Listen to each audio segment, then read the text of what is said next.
ایک دن دیکھنا تم خود مسکراتے ہوئے کہو گے کہ اللہ نے میری دعا ایسے قبول کی ہے کہ میں نے کبھی سوچا بھی نہیں تھا۔ تم کہو گے اللہ نے معجزہ کر دیا ہے جس کا میں نے کبھی تصور بھی نہیں کیا تھا، اور دیکھنا یہ کہتے ہوئے تمہاری آنکھیں نم ہو جائیں گی اور تمہارا دل جو اتنا سفر کرتے کرتے تھک چکا تھا اب وہ اطمینان میں آ جائے گا۔ یاد رکھنا اللہ جب راضی ہوتا ہے نا تو ہدایت دیتا ہے، اور اللہ ہدایت بھی کسی کسی کو دیتا ہے۔ اگر آپ کو ہدایت ملی ہے تو دھیان رکھیں کہ اللہ آپ سے کبھی ناراض نہ ہو آپ کے کسی بھی کام سے۔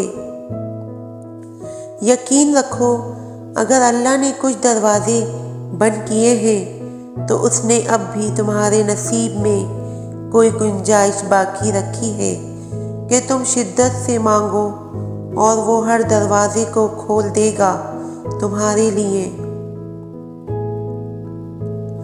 جب ہمارا توکل اتنا مضبوط ہو جائے کہ جس کے آگے ہم نے ہاتھ پھیلائے ہیں وہ کبھی کوئی دعا رد نہیں کرتا، تب ہوتے ہیں معجزے۔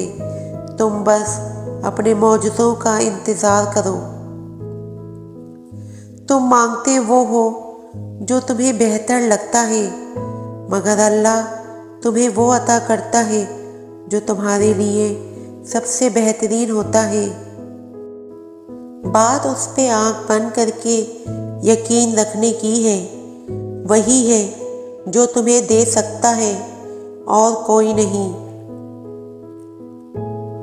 جب انسان بچوں کی طرح اللہ کو اپنی من پسند چیز کے لیے مناتا ہے، تڑپ سے گڑ گڑاتا ہے تو وہ مان جاتا ہے۔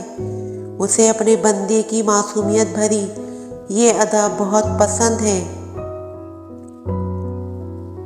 کیوں فکر کرتے ہو جو تمہارے دل اور لبوں پر دعا کا خیال لا سکتا ہے وہ تمہارے نصیب میں بھی تمہاری چاہت کو لکھنے پر قادر ہے۔